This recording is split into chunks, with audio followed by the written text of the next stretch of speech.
mixed emotions. Yeah, they paid me a shit ton of money, but at the other hand, oh, well, because Castro's not feeling mixed emotion. Right hands to Matt Cage. No, that was pure white-hot rage. Speaking of which, Cage firing back with some rage of his own. Yeah, beautiful right hooks. Almost a mix between like a right hook and a right cross. Castro responding with a shovel hook. Right shovel hooks to Matt Cage. Ooh. The double thrust. I mean, there's no tactics. There's no technique. This match is a fucking fight. Two guys that hate each other's guts. Oh, that knife edge chop. Hate each other's guts and know each other so well, too. It's a very good point. Matt Cage taught Chris Castro almost all that he knows. Chris Castro learned from one of the best. There's nothing to hide here. This is about who's got more balls and more guts. It also means that Matt Cage knows every trick in Castro's book because he's the one that gave him the book. All right, well, but when the times are good, do you suppose the two of them, do you suppose Cage hid anything from him in terms of his mentorship? I mean, there could be... He's not hiding those right hands. Right. There could be some more tricks in the bag, or, Castro could be very familiar with every part of his repertoire. It's a very good question, one that we're clearly about to find out. There's definitely Cages. Chris Castro. Jeez, that was thunderous. The crow's nest fucking shook. God. Into the guardrail we've got placed out there. Is not doing any good. Matt Cage whips him across. Oh my God. Chris Castro knife edge chop again. Chris Castro's got Matt Cage walking him back. Looks like right to the chairs. Right to the chairs. Oh, right to the DJ's box. Oh, I couldn't tell what brand of beer that was, but he did hit him with an alcoholic beverage. It was cheap Chicago beer. That's all these people can afford. Mad Money Cage appreciates high-level drinks. Oh, he sat him down and fucking gave him a right hook. Right to the face. Ooh. Matt Cage responds with a beer can of his own. And I mean, you can clearly tell from the onset, this is not a pressure wrestling match. Like, we should not contextualize this wrestling match. These two guys that want to hurt each other. They want to settle a personal issue here. They call him Money because he's a prize fighter. He doesn't take fights he thinks he can win. Well, Matt Cage came in here to cause damage, and that's what he's going to do. He ate that rot, though. He can handle so it. to speak. Yeah. Gentlemen, please. Let's not overanalyze. Chris Castro, I mean, I've never seen Chris Castro had a blood feud with Matt Nix. Yes. And I've never seen him as mad as he is now. And we've seen him mad, but this is a completely different level of it. This is a betrayal that I don't think he ever saw coming. And in a fight, coming in with emotions that high is never a good idea. Right. That is a good point, Ian. Sure, there is a concern of an adrenaline dump that all prize fighters, regardless of sport, have to consider when they come in over too emotional. But right now, it is working to Big C's advantage. Excellent point. Right now, he's definitely got the upper hand, but this is when. Oh, we've seen this before. Those running kicks in the corner. I mean, it's almost sadistic. Chris Castro's enjoying hurting Matt Cage. 100%. But by the same token, he's limp as a ragdoll right now. Why not drag him to the middle of the ring, get the pin, and call it a day? Call it a victory over your mentor. But clearly, it's not the win that he cares about as much about hurting Matt Cage. That's what he wants. He wants Matt Cage to feel the most immense pain he's ever felt in his entire life. I don't disagree. And I think back to your point of this being as emotional as it gets, psychologically, Cage would probably be more hurt by a loss than the beating. But that's not what Castro's thinking about right now. Very good point. There is this dichotomy. Matt Cage has said he doesn't hate Chris Castro as much as he's trying to make a statement, and Chris Castro was the easiest plan to get him up to the freelance title. That's his goal. For him, this is all about the money. For Chris Castro, it's entirely personal. That dichotomy is going to be explored in this match. And Chris Castro recognize that and try to get the pinfall. Oh, my God. Castro just ate some pull right there. There's literal foreshadowing there. And Matt Cage unfortunately probably said it best. He called Big C a dumb motherfucker. Ian Shear, do you agree with that assessment that Chris Castro doesn't recognize that Matt Cage has different objectives than he does? Matt Cage came here to make an example of Chris Castro and make some money while he's doing it. Matt Cage is a guy who can come in here with intentions like that and actually follow through on them. I'm enjoying sitting back watching him paint this masterpiece. A masterpiece that's going to go for millions. It's going to be hung in a museum.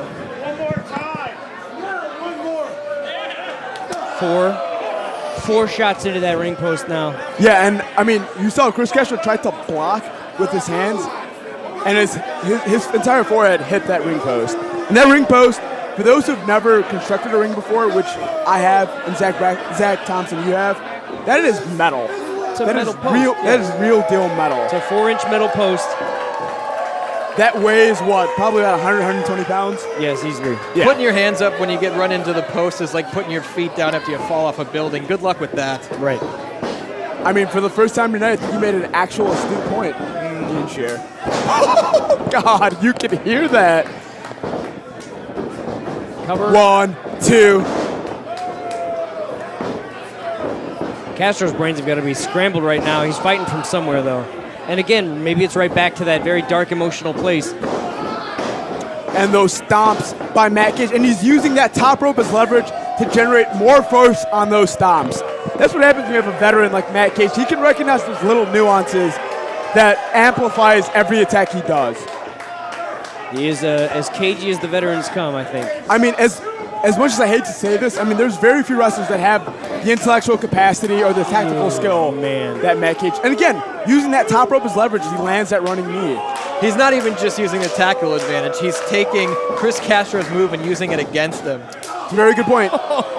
Chris Castro used a very similar maneuver with those running boots, and he used that running knee just to rub insult to injury. 1, 2. But you do have to wonder, Zach Thompson, that dismissive pin, not underhooking one of those legs, will that cost Matt Cage going forward? You got to use every part of your leverage when you're giving up that much size, even if you are the veteran here. Chris Castro used all that leverage on that right hook he just landed. 100%. Oh, God. Oh, God. Those running knees are adding up. Castro bounced off the ropes, completely lost his equilibrium, and Cage cashed in. Chris Castro went inside out on a running knee. I've never seen someone generate that type of force on a running knee to force their opponent to go inside out. He looks like he got hit by his eyes. car, Good a heavens. very expensive car. We don't have an official concussion protocol, but if we did, I don't know if Chris Castro could continue. Yeah, his eyes are rolled back in his head. He's got his hands up trying to protect that boot, but I don't think he's there. He's going to have to take a loan from Cage just to afford the test for concussion protocol. Really, you needed to add that little bit, bragging about how much money Matt Cage has secured as the hottest free agent in freelance wrestling. I could add a little bit more to what Matt Cage has going for him, but I don't even know if the pilot can sustain it at this point. The guy's like Scrooge McDuck.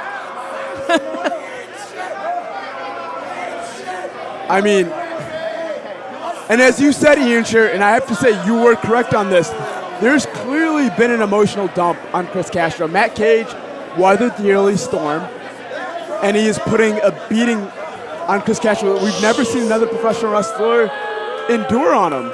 Right back to that ring It's post. catching up to him now. Listen, Muhammad Ali talked a lot of smack. George Foreman beat him up for 10 rounds, and then Muhammad Ali hit him one time. You think Matt Cage doesn't watch old boxing? You're giving me a 1974 Redux as comparison. 2. Now see, there's that nonchalant pin again, just like you were talking about, K-Mel. I'm talking about Cage staying on his knees instead of on his toes and keeping the pressure from the hips into Castro now. Anyone who watches an amateur wrestling match, folk style, freestyle, whatever, a proper pin requires an underhook on the farthest leg and then using your opposite hand to force your shoulder blades down. Matt Cage clearly does not care about applying those principles because he clearly, at this point, doesn't really respect Big C Chris Castro. But he might have respected those elbows. I think Castro has had one too many shots to hit tonight. He's really on rubber legs, if you will. Oh, God damn it. Another running knee by Matt Cage. We're going to have to nickname him the orthodontist if he gets one more of those knees up to the jaw. Matt Cage, go behind. looking for that fisherman neck breaker. Man. I mean, Castro's done. I mean, for his sake, I hope he doesn't kick out. 1, 2. God damn, he's too stubborn. I think I saw a bundle of hundreds fly out of Cage's tights during that neck breaker. Chris Castro's too damn stubborn. A lesser professional wrestler would have acknowledged that it's not his night and would have taken the 3 count. I don't think he can afford the loss right now to a guy like Money. Basement super kick caught by Chris Castro. Chris Castro turns him around. Running lariat by Chris Castro. Pushes him down. Running European uppercut. Did you see the impact there? Oh, yeah. I mean, clearly Chris Castro still has a little bit left. Lands that right cross. Whips him across from turnbuckle to turnbuckle. Chris Castro landing that European, that forearm. Chris Castro lands again with that European uppercut. And you can hear when Chris Castro bounces off those turnbuckles, it makes a sound. He is generating force. Almost similar to one of our competitors in the last match, Michael Elgin. 1, 2, 2.5. Matt Cage kicks out. Well, the story here too is, for as much size as Cage is giving up, when Castro does connect, I mean, it's that devastating. We saw that palm strike. We saw that European. The minute he hits those, I mean, you're talking about the force of somebody with an extra, I don't know, 50, 60 pounds. I would say about Cage. 60 to 70 pounds almost. Castro catches him. Spine buster. Wow. Pins 1, 2. And Matt Cage finds a way to kick out again. There's a reason he got as big a contract as he did. It's because he's a good investment, and he's coming through on that right now. I don't think anyone questions the investment that Matt Cage is. But I think people simply question the attitude that he brings to this company. Big C whips Matt Cage across. Lands the knee. Jeez. Jesus Christ. Oh, lands another knee. Those knees That's are a adding. knockdown. 1, there. 2. Come on. Barely kicks How out. does Castro continue to kick out time after time? I don't know. How is he struggling to his feet as quick? Matt Cage, basement super kick. Oh my God. That's got to be it. That's got to be it. 1, 2.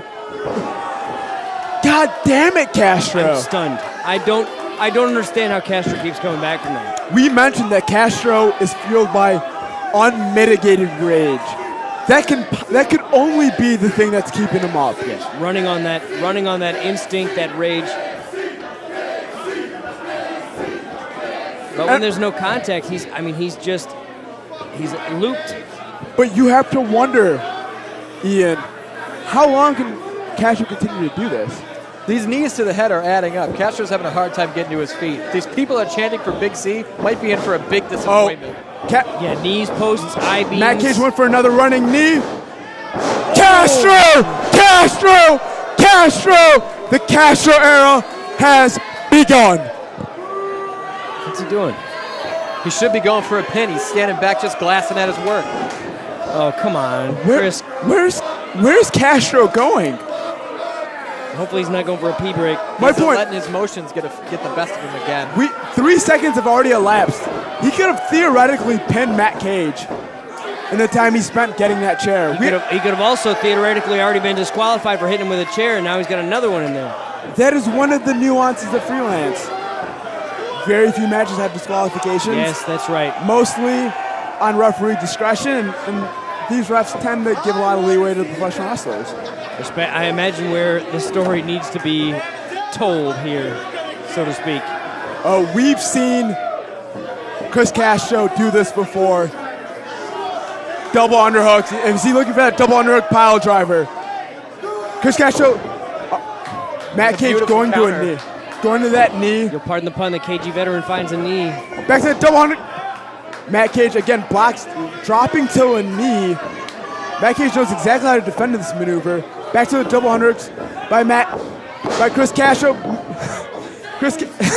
Matt Cage begging for what it looks like forgiveness. Oh, no! Jeez. A costly mistake. Matt Cage knew he'd fall for it. He taught him everything he knows. I can't disagree with that, Ian. I think that's what we are seeing here. Unfortunately, I think you made another astute point, Ian Shearer. Matt Cage whips Chris Castro. Castro reverses. Matt Nix. Oh, my God! If he wasn't horribly concussed before, he is now. Matt Cage is approximately 190 pounds. His entire body weight landed right on the back of the neck of Chris Castro.